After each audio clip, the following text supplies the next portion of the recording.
नमस्कार देवियों और सज्जनों, व्यालोक वाणी पर आपका फिर से एक बार स्वागत है। षष्ठी, आज नवरात्र का छठा दिन है।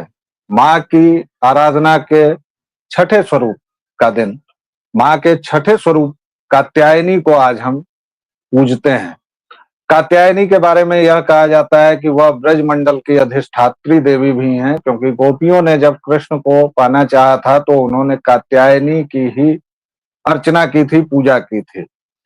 इसके अलावा कात्यायनी का यह नाम इसलिए भी पड़ा है क्योंकि वह विश्वामित्र के कुल में कात्य ऋषि के परिवार में जब कात्यायन ऋषि हुए तो उनकी बेटी के स्वरूप में जन्मी थी, और फिर उन्होंने महिषासुर मर्दिनी का स्वरूप धारण किया था और फिर उन्होंने महिषासुर का वध किया था। तो कात्यायन से उनको कात्यायनी कहा जाता है। कात्यायनी ऋषि कात्यायन ऋषि को माना जाता है कि उन्होंने कई सारी संहिताएं लिखी हैं, सूत्र संहिता, और इसके अलावा यजुर्वेद के कुछ अंशों का भी उनको माना जाता है रचयिता। और इसके अलावा जो धर्म शास्त्र है, जो संहिताएं हैं, उसमें भी कात्यायन ऋषि को माना जाता है। उनको महर्षि याज्ञवल्क्य का पुत्र भी माना जाता है। आप महाराष्ट्र में और गुजरात में जाएंगे तो कात्यायन ऋषि की पूरी शाखा आप देख सकते हैं हिंदुत्व में, सनातनी परंपरा में। और कहा जाता है कि याज्ञवल्क्य जब मिथिला में बस गए थे तो उनके पुत्र कात्यायन चले गए थे महाराष्ट्र की ओर और गुजरात की ओर, और वहां पर उनके चाहने वाले, उनको मानने वाले आज भी हैं। देवी कात्यायनी चार भुजाओं वाली हैं और बहुत सौम्य स्वरूप की हैं, तब तक जब तक वह कठोर होकर वध करने राक्षसों का नहीं निकलती हैं। उनको माना जाता है कि विवाह की भी देवी हैं, पुत्रियों की भी देवी हैं, और अगर आपका विवाह नहीं हो रहा है, अगर आपको संतान नहीं हो रही है, तो आप देवी कात्यायनी की आराधना करें। सफेद और लाल वस्त्र उन्हें पसंद हैं, जो मैंने आज धारण किया हुआ है। इनसे आप उनकी पूजा और अर्चना कर सकते हैं। लेकिन पूजा और अर्चना, जैसे हम बार बार पिछले 6 दिनों से आपको बता रहे हैं कि हम किसी अब्राहमिक पॉलिटिकल थॉट के मानने वाले नहीं है, इसलिए पूजा पद्धति अलग अलग हो सकती है। पूजा क्यों जरूरी है और तप क्यों जरूरी है, यह हमें रामधारी सिंह दिनकर बहुत पहले बता गए हैं। परशु और तप ये दोनों वीरों के ही होते श्रृंगार। क्लीव न तो तप ही करता है, ना ही उठा सकता तलवार। तप से मनुज दिव्य बनता है, षड विकार से लड़ता है। अब ये आचार्य बताएंगे षड विकार क्या होता है। 6 विकार होते हैं हमारे अंदर। तन की समर भूमि में लेकिन काम खड्ग ही करता है। इसकी व्याख्या मैं कर दूंगा बाद में, लेकिन फिलहाल तप बहुत जरूरी है। और खास तौर से ये 9 दिनों का तप अगर आप करेंगे तो आपके जीवन में आमूल चूल परिवर्तन आएगा। आचार्य पूजा पद्धतियों की बात है। हमारे यहाँ कोई ऐसा नहीं है कि यही किताब पढ़नी है, यही मंत्र पढ़ना है, यही देवी पूजनी है। माँ के भी 9 स्वरूप हैं। 9 दिन में हम 9 स्वरूपों को पूजते हैं। इसी पर आज की चर्चा आप करें जी। तो ये जो चर्चा चली और ये चर्चा जब शुरू हुई तो पहले भी जैसे कि हम बता चुके हैं कि अलग अलग पुस्तकें जो हैं वो इस्तेमाल की जा सकती हैं। अलग अलग पुस्तक लोग प्रयोग में लाते हैं। अलग अलग पुस्तक प्रयोग में लाने के अलावा स्रोत वगैरह जो होते हैं वो भी अलग अलग हो सकते हैं। तो अगर बहुत लंबा कुछ किताब जैसा पढ़ने की आपकी इच्छा ना हो तो आप महिषासुर मर्दिनी स्त्रोत जैसे जो स्त्रोत हैं उनको बजा सकते हैं, उनको एक बार घर में सुन के देख सकते हैं। खास करके इस पर मेरा ध्यान अभी इसलिए गया क्योंकि अक्सर आपके वीडियो के या हमारे जो हम दोनों का जो वीडियो है इसके नीचे भी, चूंकि हम लोग सिर्फ और सिर्फ दुर्गा पूजा की बात कर रहे हैं, तो इसके नीचे भी महिषासुर मर्दिनी का जो स्रोत होता है उसका लिंक कोई ना कोई यूट्यूब दिखा देता होगा। यूट्यूब का एआई इतना समझदार तो है कि वो दिखा दे, तो वो आपको नजर आ जाता होगा। और चूंकि अब हम 2-3 बार इसी वीडियो में बोल चुके हैं महिषासुर मर्दिनी स्त्रोत, तो ऐगिरी नंदिनी लिखा हुआ आपको साइड में कहीं दिखाई दे, ऐसा हो सकता है। तो ये ऐगिरी नंदिनी वाला जो स्त्रोत है इसे भी आप सुन करके देख सकते हैं। और अगर आप इसको पहली दूसरी बार सुन रहे होंगे तो उस समय आपका ध्यान केवल केवल जाएगा सिर्फ इसकी जो धुन है, इसको गाने का जो तरीका है उस पर आपका ध्यान जाएगा। कि भाई बहुत अच्छे तरीके से गाया गया है, काफ़ी सौम्य लगता है सुनने में भी। 15 मिनट के करीब का होता है इसका पूरा पार्ट, तो 15 मिनट तो आप यूट्यूब पे बजा ही सकते हैं।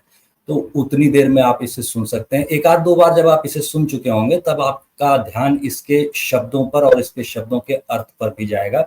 जैसे शुरुआत का दौर अगर हम अपना ही बताएं, तो जैसे रम्यक पर्दिनी जो शब्द इसमें बार बार आता है, तो रम्यक पर्दिनी हम एक शब्द की तरह बोलते थे और उसमें हम सोचते थे कि रम्य से रम्यक एक शब्द होगा और पर्दिनी कोई दूसरा शब्द होगा, तो इस तरह से हम उच्चारण के समय में भेद कर रहे होते थे।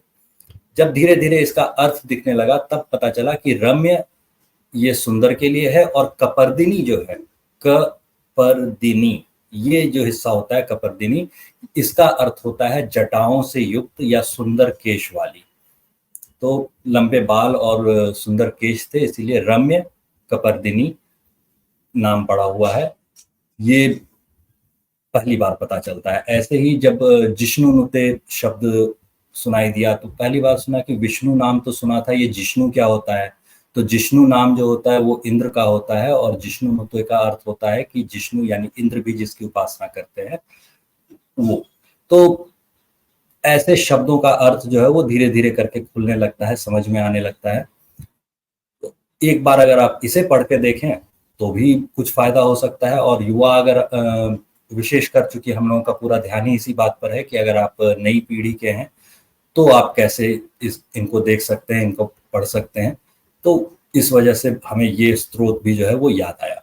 इस स्रोत के याद आने की एक और वजह थी कि जैसे हम लोग मिलेनियल किड्स की बात करते हैं, तो मिलेनियल किड्स जिन लोगों को कहा जाता है उनमें से कई जो होंगे वो हमारी आयु के भी होंगे, क्योंकि असल में मिलेनियल जिसको कहा जाता है वो थे जो 80 के दशक में पैदा हुए। तो ये जो मिलेनियल किड्स है, तो उसके लिए देवी सूत्र फॉर मिलेनियल्स नाम से एक किताब विवेक देवरॉय ने लिखी है। अब विवेक देवरॉय की लिखी हुई किताब क्यों महत्वपूर्ण हो जाती है? तो विवेक देवरॉय की किताब इसलिए महत्वपूर्ण हो जाती है क्योंकि विवेक देवरॉय उन बहुत कम लोगों में से हैं जिन्होंने पूरी महाभारत का अनुवाद किया है। पूरी महाभारत का अनुवाद सिर्फ और सिर्फ 6 बार हुआ है। उसमें एक बार तो आप जानते हैं गीता प्रेस का अनुवाद था, अंग्रेजी के अनुवाद और बाकी सारे अनुवाद अगर मिला दें तो पूरी महाभारत का अनुवाद सिर्फ आज तक 6 बार हो पाया है। और उसमें से एक बार करने के लिए तो विवेक देवरॉय जाने जाते हैं। तो उन्होंने लिखी है, तो काफी करीब तक जो सही अर्थ था उस पर वो पहुंच पाए हैं। संस्कृत की जानकारी अच्छी है, काफी सीनियर रैंकिंग ऑफिसर भी है भारतीय प्रशासनिक सेवा के। तो उनकी किताब से आप देख सकते हैं और ये किताब भी बहुत आसानी से उपलब्ध है। तो उसके बारे में हम दर्शकों श्रोताओं को जरूर बताना चाहेंगे कि वहां से भी आप देख करके सीख सकते हैं। कुछ वीडियो में गड़बड़ी हो रही है साइड से उस साइड? नहीं, वीडियो में कोई गड़बड़ी नहीं हो रही है, ऐसा कुछ भी नहीं हो रहा है। आप बिल्कुल ठीक बोल रहे हैं और आपकी सारी आवाज आ रही है। दर्शकों श्रोताओं, अक्सर ये होता है, आनंद जी को लगता है कि वीडियो में गड़बड़ी हो रही है, क्योंकि मैं बहुत ध्यान से इनको सुनने में खो जाता हूं और मैं सुनता रहता हूं। मुख्य मुद्दा ये है कि आपकी जितनी भी पूजा पद्धति है या अर्चना पद्धति है, आप उसमें किसी भी अब्राहमिक पॉलिटिकल थॉट को माने, ऐसा कतई नहीं है। यानी कि आप दुर्गा सप्तशती का पाठ कर सकते हैं। कई लोग इस 9 दिन में रामचरितमानस का नवाहन पारायण करते हैं, जो जिनमें से एक मैं भी हूं। यानी 9 दिन में पूरी रामचरितमानस पढ़ जाना थोड़ा टीडियस होता है, थोड़ा अधिक समय लगता है, लेकिन 9 दिन में अगर आप पूरी रामचरितमानस एक बार पढ़ जाएंगे तो उसके बाद जब आप रामचरितमानस पढ़ेंगे तो आपको नए नए अर्थ खुलेंगे। वैसे भी अवधि में है, बहुत कठिन नहीं है। सामान्य तौर पर 30-40% तो कोई भी हिंदी जानने वाला उसका अर्थ समझ ही लेता है। बाकी के अर्थ आपको खुलते हैं जब आप उसका पाठ करते हैं। तो नवाहन पारायण कर सकते हैं। इसके अलावा आनंद जी ने बताया अभी कि और क्या क्या, किन किन स्तोत्रों का, किन किन पुस्तकों का पाठ कर सकते हैं आप। माँ के सामने आप केवल यह याद रखिए कि माँ बहुत ममतामयी है, बहुत दयालु है। और आचार्य ने मिलेनियल किड्स की बात की, जिसमें हम लोग भी आते हैं। मैं जेन जी की बात करता हूं, जो पहली बार वोट देने जाएंगे, या 18 से 25 के बीच जो हैं, जो हमारी बात कतई नहीं सुनते हैं, जिनको लगता है कि ये 2 अधेड़ टाइप के आदमी बैठ के क्या बकवास कर रहे हैं। आप जरूर सुनेंगे जब आपको लगेगा कि इससे आपके कॉर्पोरेट जगत में सफल होने की संभावनाएं बढ़ गई हैं, जब आपको लगेगा कि इससे आपकी पढ़ाई लिखाई पर भी, क्या सचमुच पढ़ाई लिखाई पर असर पड़ सकता है। जिन षड विकारों की मैंने बात की, काम, क्रोध, लोभ, मोह, और वैसे तो भारतीय वांग्मय में, सनातन वांग्मय में आपके शरीर को ही षड विकार माना जाता है सर। मतलब बालपन से मृत्यु तक आपके शरीर की जो 6 अवस्थाएं हैं वो मानी जाती हैं विकार, यानी दोष। कि आप बच्चे होते हैं, फिर बड़े होते हैं, किशोर होते हैं, फिर बड़े होते हैं, फिर अधेड़ होते हैं और फिर मर जाते हैं। ये 6 विकार हैं आपके, काम, क्रोध, लोभ, मोह, स्वार्थ, ये सब विकार हैं आपके। इन सब में भी आपको मदद मिल सकती है। क्यों? क्योंकि हमने पहले बताया आपको कि कंसंट्रेशन आपका बढ़ता है, आप किसी विषय पर जानबूझकर बातचीत कर सकते हैं, एक विषय पर केंद्रित हो सकते हैं। कितना मजा आता है जब आप वीडियो कोई देखते रहते हैं, या कितना मजा आता है जब आप अपनी गर्लफ्रेंड से बात करने को आपने रात के 10 बजे का, हालांकि अब तो वो सब चीजें ये आपसे 10 छिन बजे का रही नहीं हैं। होता, वो 11 बजे के बाद होता है ना, 10 बजे नहीं अब होता। अब वो चीजें भी छिन रही हैं, क्योंकि अब के माँ बाप इतने दयालु हो गए हैं, इतने आपके दोस्त हो गए हैं कि आपको उसको छुपाने की भी जरूरत नहीं है। तो उस सब का अलग मजा था, और फिलहाल उस पर चर्चा बाद में करेंगे हम लोग। आनंद जी, जी। अब इस चर्चा को ले चलते हैं। पूजा पद्धति की बात की हमने, दर्शन की बात की। ये जो माँ का स्वरूप है कात्यायनी का, और ये चूंकि इसमें विवाह का, संतान का, सबका, सबकी देवी माना जाता है, इसलिए हम थोड़ी गार्हस्थ्यिक बातें, थोड़ी प्रेम में बातें इस पर भी चले गए। आपको नहीं लगता है कि अगर हम माँ की आराधना करते हैं तो हम स्त्री जाति के प्रति अमूमन सदय हो जाते हैं, श्रद्धान्वित हो जाते हैं, उनके प्रति हमारे मन में बहुत सारा सम्मान आ जाता है। और तब जो राहुल विंची कहा करते हैं कि मंदिर में लड़कियां छेड़ने लोग जाते हैं, उस तरह की घटनाएं आप कभी नहीं करेंगे अगर आप साल में 9 दिन माँ की आराधना करें। देखिए, इसके लिए हम ज़ेन का उदाहरण याद दिलाना चाहेंगे। ज़ेन जो होता है वो तकनीक होती है, ZEN, ज़ेन लिखते हैं हम लोग अंग्रेजी में। ये बुद्धिज्म से जुड़ी हुई तकनीक होती है। बुद्धिज्म से भी नहीं, कन्फ्यूशियस से जुड़ी हुई थोड़ी सी ज़्यादा होती है, बुद्धिज्म से थोड़ी सी कम जुड़ी हुई होती है। तो ये जो तकनीक होती है, इसमें एक सिखाया जाता है कि आप अपने मन को साफ कैसे करते हैं। तो उसके लिए वो लोग क्या करते हैं कि एक कप या एक कटोरा लेते हैं जिसमें गंदा पानी भरा हो। ये आप घर में भी करके देख सकते हैं। और गंदा पानी भरा जो कटोरा होता है उसको लेकर के आप रख दीजिए। अपना जो आपका आरओ का जो सिस्टम होता है ना, उसमें से आप पानी जब निकालते हैं, एक बॉटल पानी अगर निकाल लेंगे तो वो कम से कम 3 से 9 लीटर पानी जो होता है वो वेस्ट करता है आरओ पानी को साफ करने में। तो वहां से पानी बह रहा होता है और वो सिंक में जा रहा होता है अक्सर। तो वहां पे क्या कीजिए, आप एक कटोरे में गंदा पानी लीजिए और उसको रख दीजिए। और आप देखेंगे कि थोड़ी देर में जब साफ पानी बार बार लगातार उसमें जाता रहा, एक बोतल पानी आपने निकाल लिया था तो 1 लीटर पानी उसमें कम से कम निकलेगा।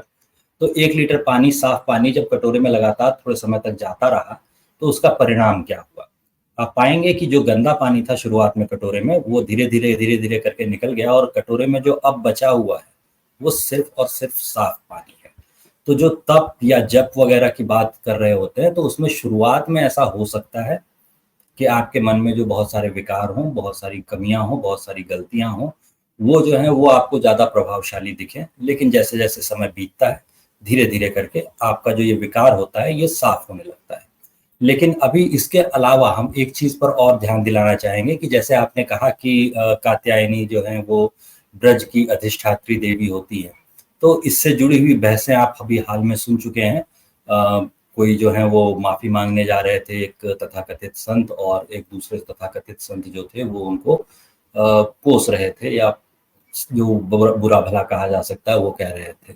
अगर हम लोग इस चीज़ की तुलना महाभारत से करके देखें तो महाभारत में एक प्रसंग सभी लोगों को याद होगा कि युधिष्ठिर और बाकी सारे जो पांडव होते हैं वो अपने हथियार जो है वो एक शमी के पेड़ में छुपा कर और राजा विराट के दरबार में चले जाते हैं, और वहां पर भेष बदल करके युधिष्ठिर कंक बन के जो है वो जुआ खेलना सिखा रहे होते हैं।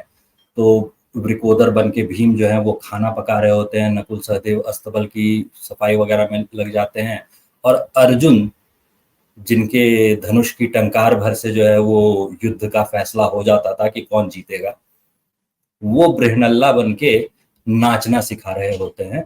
तो ये जो घटना होती है, इससे ठीक पहले का अगर आप देखेंगे महाभारत का हिस्सा, तो वहाँ पे आपको दिखेगा कि जो हथियार वगैरह छुपा रहे होते हैं युधिष्ठिर, तो उस समय वो जो उपासना करते हैं, तो वो देवी की उपासना कर रहे होते हैं।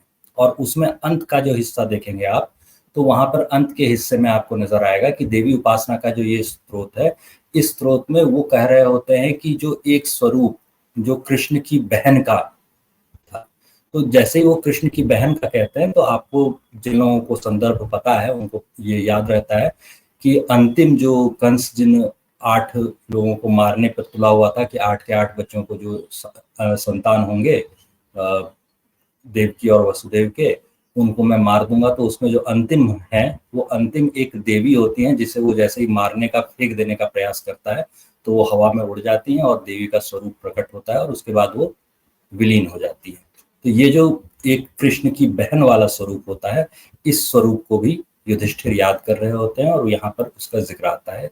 अगर आप उसको पढ़ के देखेंगे तो वो भी एक अच्छा सा स्रोत है, उसे भी आप पढ़ के देख सकते हैं और उससे भी आपको समझ में आएगा कि कैसे ये संबंधित हैं।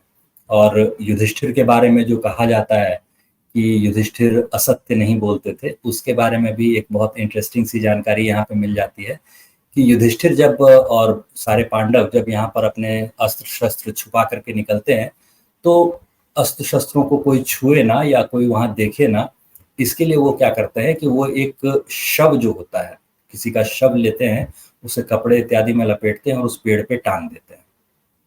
और ग्रामीण जो होते हैं वो देख लेते हैं कि वहां पर शव इन्होंने टांगा है, तो उनसे जब पूछते हैं कि ये क्या किया है आपने, तो वो युधिष्ठिर बताते हैं कि ये हमारी माँ है जिसे हमने पेड़ में रखा है और ये हमारी परंपरा है जिसका हम लोग निर्वाह कर रहे हैं, मृत्यु के बाद जो है वो ऐसे। तो गांव वाले जो होते हैं वो समझते हैं कि मृत्यु के बाद शव को टांग देने की इनके यहाँ परंपरा है और इसलिए इन्होंने अपनी माँ को वहां पे टांग दिया है, इनके माँ की मृत्यु हो गई है इन युवाओं की। जबकि असल में युधिष्ठिर क्या कह रहे होते हैं, असल में युधिष्ठिर ये कह रहे होते हैं कि क्षत्रिय के लिए शस्त्र अस्त्र शस्त्र जो उसके होते हैं वो उसकी माँ के समान होते हैं। तो वो अपनी माँ को यानी अस्त्र शस्त्रों को पेड़ में रखाए हैं। तो ये जो घुमा करके आधा सच बोलने का जो काम होता था, जो कि बाद में युधिष्ठिर करते हुए दिखते हैं अश्वत्थामा मर गया में, ये काम वो पहले भी कर चुके होते हैं। ये चीज आपको समझ में आएगी। तो युधिष्ठिर हमेशा पूरा सच बोलते थे, ऐसा नहीं होता, ये चीज आपको पता चल जाएगी जी।